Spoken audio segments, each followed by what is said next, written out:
د افغانستان د بهرنیو چارو سرپرست وزیر امیر خان متکی د روسیې له بهرنیو چارو وزیر سرګی لاروف سره ټلیفوني خبرې کړې دي. او په یو بل خبر کې اوري چې افغانستان پاکستان د غوړه سوداګرۍ لپاره یو تړون لاسلیک کړ. سلامونه ستړي مشه، وخت مو په خیر، پام وکړئ د ایران ټي وي یوټیوب چینل څخه د نن ورځې دوه تازه او مهمو خبرونو ته. د افغانستان د بهرنیو چارو سرپرست وزیر امیر خان متکی د روسیې له بهرنیو چارو وزیر سرګی لاروف سره ټلیفوني خبرې کړې دي.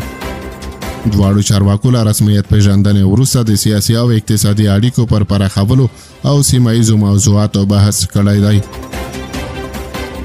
ښاغلي متکی د روسیې له پرېکړې مننه وکړه او دا د اړیکو په لاره کې مهم پرمختګ وباله. نوموړي وویل چې دغه ګام به نه یوازې سیاسي او اقتصادي دروازې پرانیزي، بلکې له نړیوالې ټولنې سره به د بیرته یو ځای کېدو زمینه هم برابره کړي. سرګی لاروف وویل چې رسمیت پیژندنه به د دواړو هیوادونو ترمنځ نوې همکارۍ رامنځته کړي او د بهرنیو چارو سرپرست وزیر امیر خان متکی ته رسمي بلنه ورکړه چې د ماسکو فرمیټ غونډه کې ګډون وکړي. په یو بل خبر کې اوري چې افغانستان او پاکستان د غوړه سوداګرۍ یو تړون لاسلیک کړ.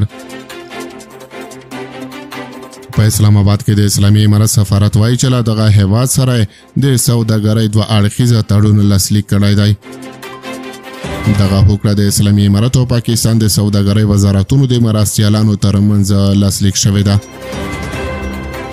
د هوکړې له مخې به د افغانستان پر انګورو، انارو، مڼو او رومیانو او د پاکستان پر عام کیله او آلوګانو مخکینی 80% تعرفه او 20% ته راښکته شوې ده. که څه هم دغه تړون به د افغانستان د یادو اقلامو لپاره پاکستان کې بازار پیدا کړي، خو د راسیدو پر وخت یې پاکستان د تل په څیر تورخم او نور سوداګریز بندرونه په نه خبره تړي. د افغانستان اسلامي امارت په خبرپاڼه کې ویل شوی دی چې دغه تړون د یو کال لپاره دی چې د راتلونکي اګست میاشتې له پیل د عملي کېدو وړ دی او هر کال تمدید او توکي پکې زیاتېدای شي. بلخوا ټاکل شوې ده چې د افغانستان اسلامي امارت د بهرنیو چارو وزیر امیر خان متکی هم د اګست میاشتې په لومړۍ اونۍ کې د سیاسي، اقتصادي او امنیتي مسایلو پر سر د خبرو لپاره اسلام آباد ته سفر وکړي.